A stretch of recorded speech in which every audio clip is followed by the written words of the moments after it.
Hi, High Class Carrie, and don't forget to like, share, and subscribe on DroTV.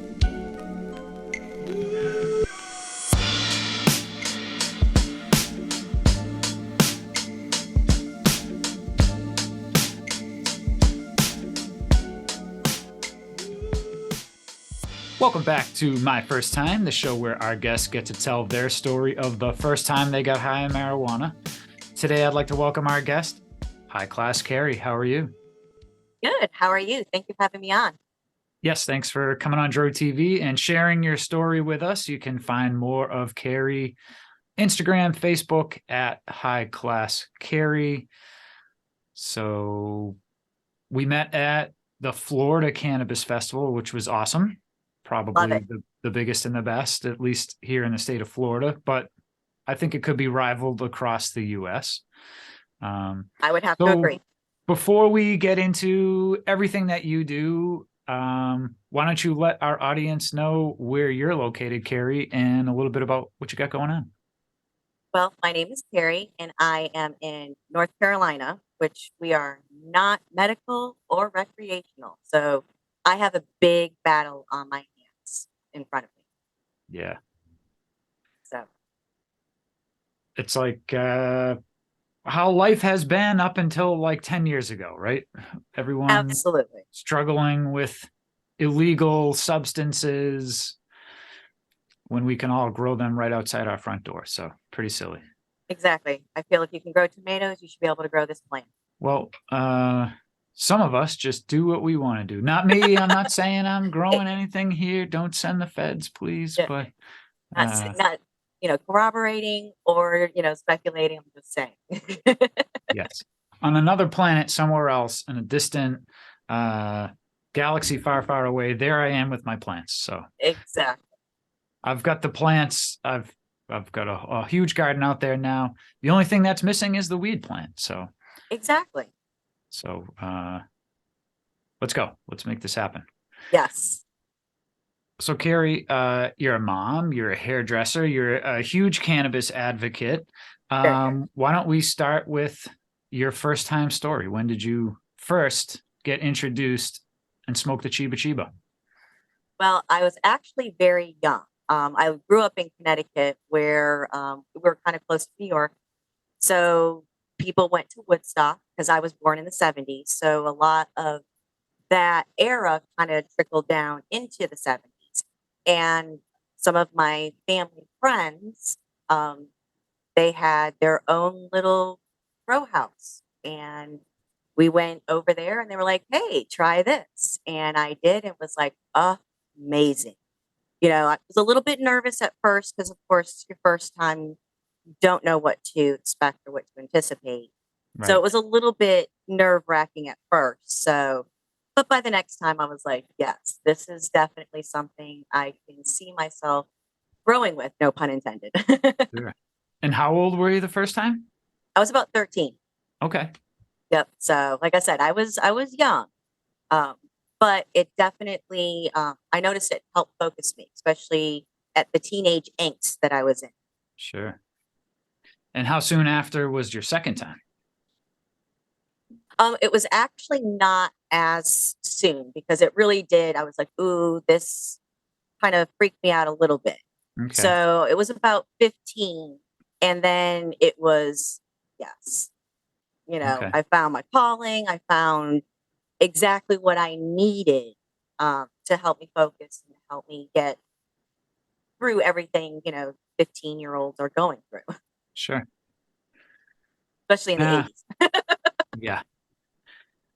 Now, I'm assuming if they had a grow house, that it was probably pretty good stuff. It was really good stuff. Okay. Like the smell, and it was sticky, and so it was probably the THC potency at that time. It was probably pretty high. Right. So it definitely stuck with me a little bit, but the next time it was probably a little bit milder, not as potent, and it really opened up a lot for me, like opened up my mind's eye, quote unquote. Right. Okay. And the mind's eye has been opened ever since, right? Exactly. exactly. And, fighting for it, trying to do, what I can. I've been to a couple protests here in North Carolina. Well, a march. We won't say protest. A march. We went to a march and kind of, was letting people know that, it's a plant. Let it grow. Let it do what it's going to do. But we still haven't had any headway with that. So is there any legislation proposing medical marijuana, or is it like on the ballot? Does it just keep getting turned down? See, we are primarily a Republican House. So unfortunately, they don't see the need in it. They say that we have the synthetic version of it, Marinol and all of those things. So why would we need the natural form? That's what they keep saying. So, we're having to prove to them, through different states, like Florida, Jersey, New York, now Connecticut, all of these states that have done this prior were using their, kind of how they turn things around and how they're doing things as like, look at what we could do. Right. I've been in North Carolina. It's a great state. And I used to do a lot of business in the state of North Carolina. I had a vehicle transportation company. And I remember when Tesla first came out and they were going to start selling Teslas direct. And all the car dealerships got up in arms and they said, you can't do this. You can't sell a car. You need people like us to be in between. And that's when I first said, man, North Carolina, what is going on? Because you would think Republicans are supposed to be for small government and not intrusive in your everyday life. And here they are preventing a company from being able to sell a product, business to customer. And so. Yeah. Unfortunately, it's more like car company, like the big corporations like Chrysler and GM and all of them have contracts with probably, or at least donate to a lot of the PAC funds and all of that stuff. So it's difficult to get anything done unless you have deep pockets and willing to donate to the right things. I know there's military bases in North Carolina. Are there Yes. veterans groups that are outspoken and leading this charge for legalization and medical marijuana? What's some of the, I mean, it sounds like you're somewhat active in what's going on. Yes. So what's the feedback or the pushback, I guess, that the legislature says to the veterans is why they can't get a medicine? They can go fight in a war, potentially get killed, come back here without limbs, but don't you dare give them this plan. No, no. Unfortunately, they keep going back to where it's federally illegal. That's the platform that they keep saying is that, well, the federal government doesn't want it, so there's got to be a reason. And it's like we debunk everything every time that they say, we need more info or we need more research. What research are you looking for? What info are you looking for? We've had plenty of veterans come up and speak on behalf of some of the things that we have going on at the Capitol and telling them how important this is to them as medicine. And they just keep looking at it as like, well, you have the VA and they know what's best for you. That's their mentality. So unfortunately, we do have a big fight.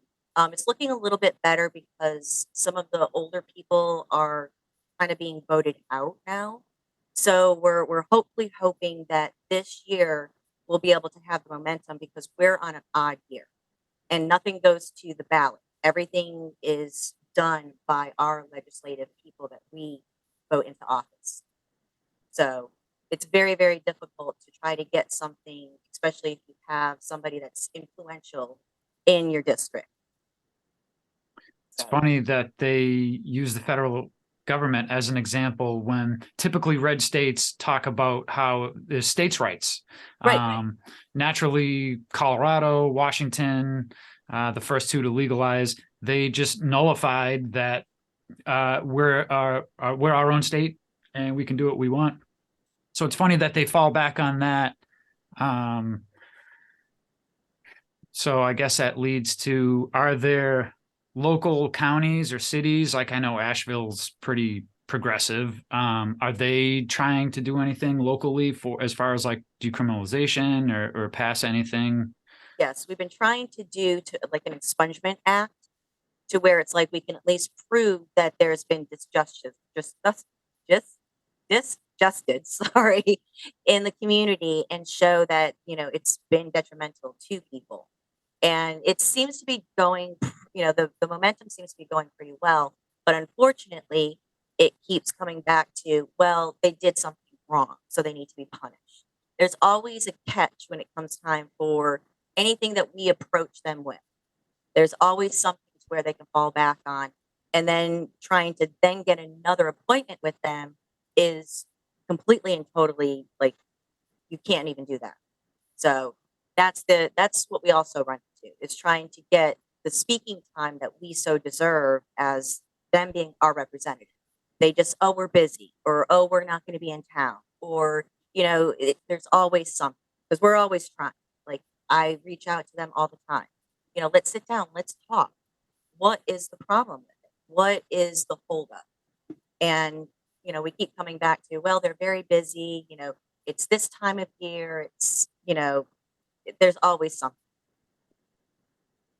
I think North Carolina needs some vigilante journalists to look into some of these representatives and senators, and Oh yes, I don't know who the governor is, but and maybe do an expose on how they're funded, or maybe just expose them in a oh yeah. certain way. Or I'm not advocating blackmail, No, no, but no, no, no, no. maybe I am. But anyways, yeah, I mean that's usually what it takes is, what do they say, the boot on the throat. Yes, yes, Because I can see, like a lot of states did when they overturned Roe v. Wade. The state said, "Well, we're still going to do it anyway. I don't care what the federal government says." So I could see from what it sounds like if Joe Biden, who couldn't by executive order today, right now, make weed legal. Let's be absolutely. honest, he can absolutely do that. This telling governors to do what they want, that's kind of like a cop out, in my opinion. But it's also Um, giving them the go ahead.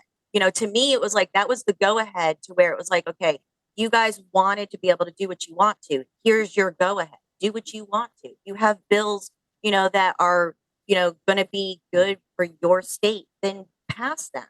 And to me, it's like I think that a lot of governors kind of was like, okay, well, we'll just wait and see. And it's like, no, let's not, because it's been 50 years since this has been going on, and how well has this worked for you? right.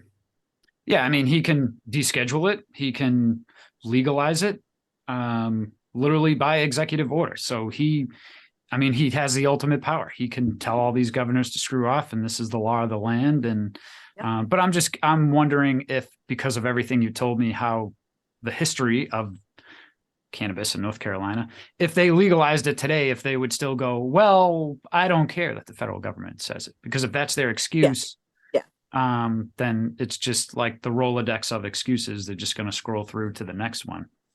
Or they'll Um, make it to where it's so difficult for you, like if it is medical, it'll be so difficult for you to get it that you'll still be going to the black market.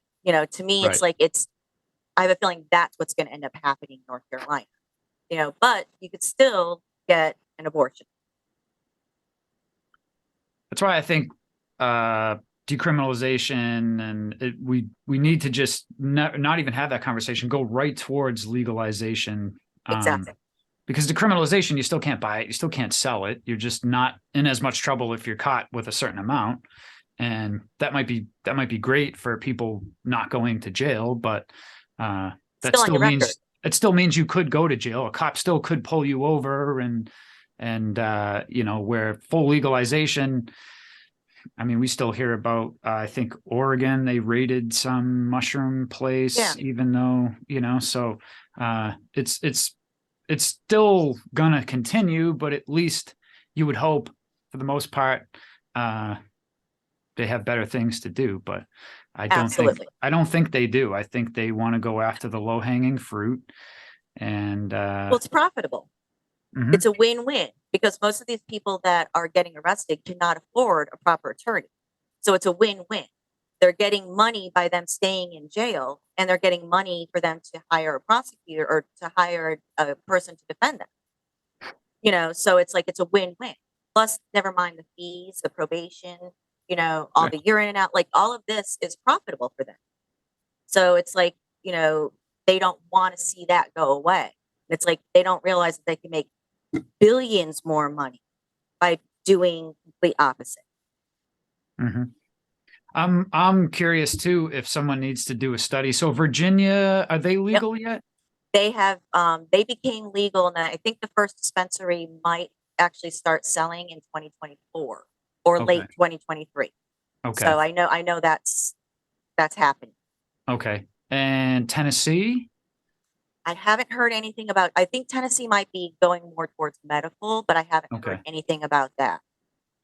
I'm just curious. A lot of times they do surveys or studies, I should say, where someone goes to the legislature of North Carolina and says, "Hey, you realize how much tax money we lost to South Carolina, to Virginia, to Yep. Tennessee, because all these people are going there to, I'm from Massachusetts. People used to go to New Hampshire all the time, tax-free state of New Hampshire, buy a car. They would buy high ticket items to not avoid paying the sales tax. So Absolutely.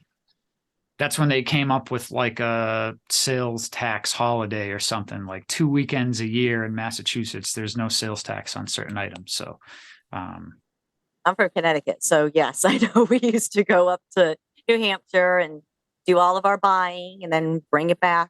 So, Carrie, we met at the Florida Cannabis Festival. You're a Yes. part of Zick Productions. They put on an incredible festival in Mount Dora. The next one's coming up in the Poconos. Why don't you talk a little bit about that festival? Because that one's got what, 50, 60,000 people coming? There you go. Awesome. Yes. Yes. That one is going to be like the first ever. And it's at the Poconos. It's going to be probably double the size of the PA festival because we just outgrew it. Like there was no more room at the inn, as they say. So we had to move it to someplace bigger. There's actually going to be a night festival. So it's going to be going from like morning all the way to, I think, like almost midnight or 11 p.m. I think is the time that they're going to be stopping. Awesome. Yep. So it's going to be huge.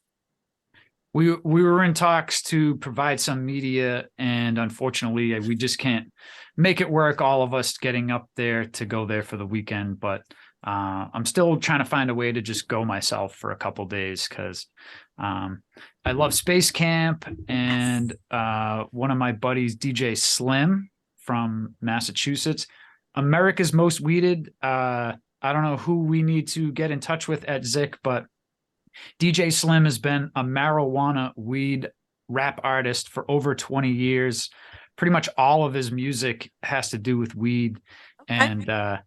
And he's a great friend of mine, and he's going to be going to this festival. So I'm hoping to get up there and see some friends. So Well, how let us long know have if we you? can help. Let us know if Absolutely, we can help at any absolutely. way whatsoever. Plane ticket to no, I'm just kidding. But how long have you been with Zick? And can you talk about what, like, specifically what you do? Oh, okay. I've been with Zick for actually almost a year now. Okay. I've kind of just happened to stumble upon them. And Mariah, who does all of the vendors, she does everything to do with vendors. And Brianna does everything to do with the sponsors. So those two kind of merged up and needed a third person to kind of put everything together. Like as far as when we get to the event, Mandy and Jeff will go and set everything up, and then I help take all the vendors to their spots, try to answer any questions if I can, things of that nature. So it's a lot of fun, a lot of fun. Yeah, the one in Mount Dora here last month, we had a blast. So many amazing people came through, and I had a friend of mine come down, and she's a little bit older, and she was like, "Oh my God, I can't believe," she wasn't turned off, but she was just like, I can't believe all the smoke, and this person's over here. They got mushrooms, and this person over here. And I said, this is what it should be like. It's Exactly. an open market. Nobody's fighting. Nobody's arguing. Everyone's just laid Never a back, fight. chilling out, having a good time. So Yeah. that should have been, I don't know, maybe that video would have scared the people of North Carolina if we brought it into the state house. But I don't think so. I think it might actually, and we might need to do something like what you've done. Tell us, what you're interested. Tell us, why you would want, cannabis legal in North Carolina. Maybe we need to do something like that and show them, because they don't care whether or not if they get petitions. But if we go to like our area and say, hey, these are your constituents, these are your people telling you this, you better listen. That might, maybe perk their ears up a little bit more. So yeah, they don't want to lose voters. So maybe if there's a way to interview a subsect of their voting constituency and say, hey, yep. look, here's all these people that are for it. That doesn't mean they're all, I mean, I know plenty of people that are for legalization that don't even smoke weed. So Exactly. they just don't want to see people in jail for a nonviolent crime, which is silly that still has to be a topic of discussion. But absolutely, we're getting ready to be 2023, and we're still arresting people for a plan. It's like let's move on. Let's find something else. There's plenty of other stuff out there for us to focus on. Let's take this off the table now. Well, I think you hit it earlier that probably those things don't want to be looked at and talked about, and that's a lot harder. It's probably a much more difficult conversation. It probably requires a lot more scrutiny when it comes to budgets and actually how we fix these other problems we have, where this is, like I said, the low-hanging fruit. It's easy to just go in and, I mean, they can charge you with anything. It's up to you to either defend yourself or, And most of the time people are like, they'll come up and they'll say, oh, well, if you don't take this, then this is what you're looking at. And it scares them. It's like, well, we're going to go for the max. We're going to do this. We're going to make an example of you. It's like, oh, crap. It's like, it's just a plant, just, weed. It's like, but that scares, them. And they're like, okay, well, we'll plead guilty. And then it's like, and then it's on their record. And usually in the state of North Carolina, you're getting charged 2 charges. You're getting one for paraphernalia, because no matter what, they're going to find something for you to consume it out of. And that's going to be considered paraphernalia. So you're automatically, if you get one expunged, you're still going to have a record with 1 cannabis conviction. So that's how they get you here in North Carolina. Yeah, I read a lot about the legal system, and I mean the whole thing, from the judges, prosecutors, lawyers, even down to the police. It's like a congruency of, well, we don't want to piss this person off, and we don't want to do something where this person down the road might have trouble going from assistant DA to DA.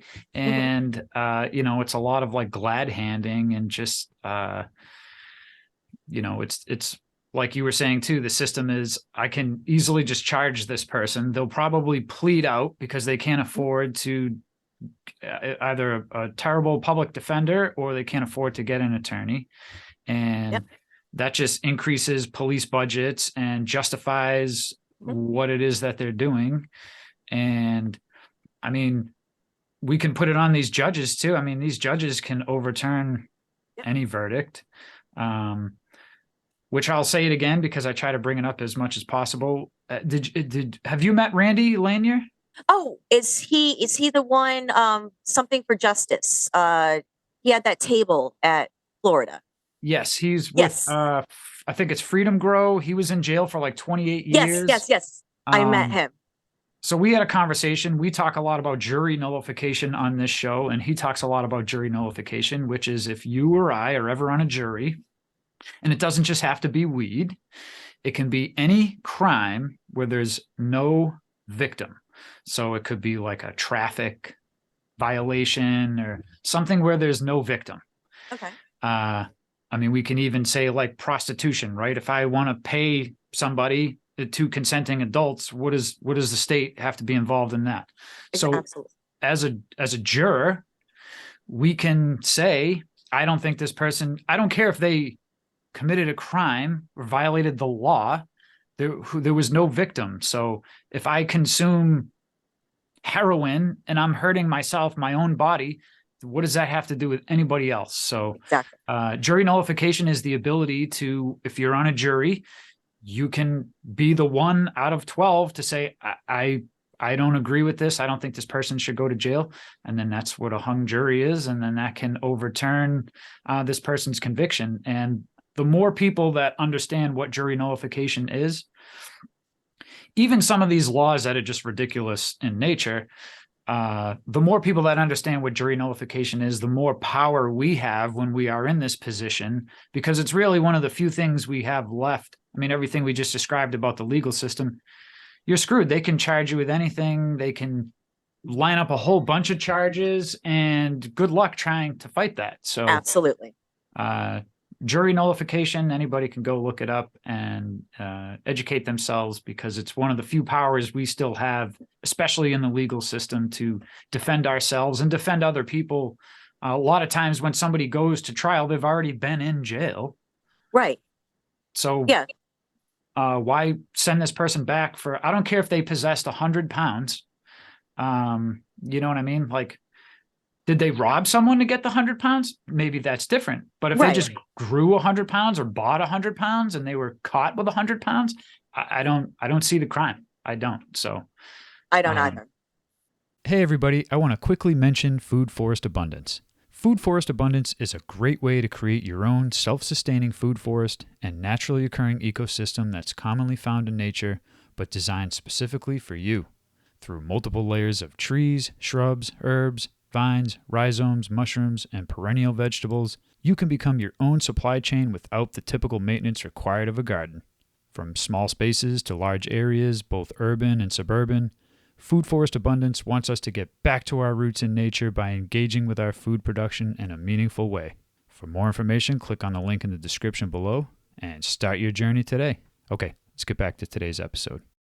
It's sad. It's sad that we are in a society to where we have to worry about, people going to jail for a plant. It's like, let's move on. Let's move to heroin. Let's start focusing on heroin and trying to get that, under wraps before we start worrying about something that will not kill someone.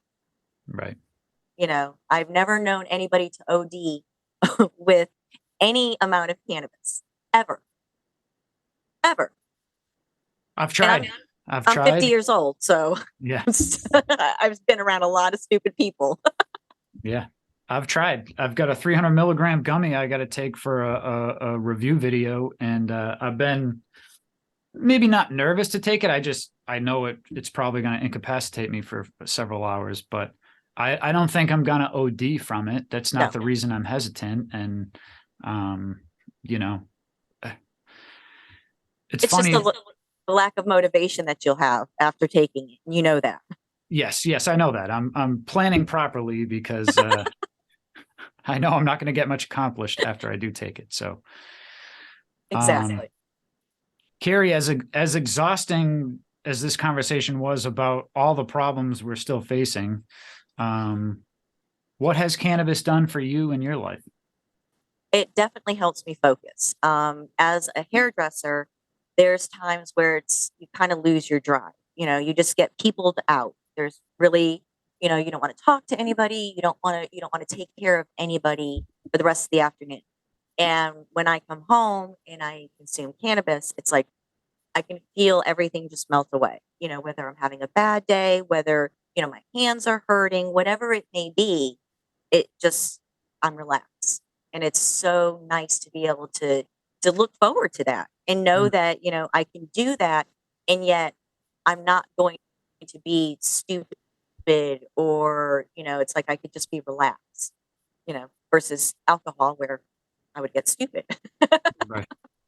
Yeah, it's a bizarre circus we live in. And yeah, something that can do you harm is legal, and things that are not, that do not give you any harm are not. So it's sad.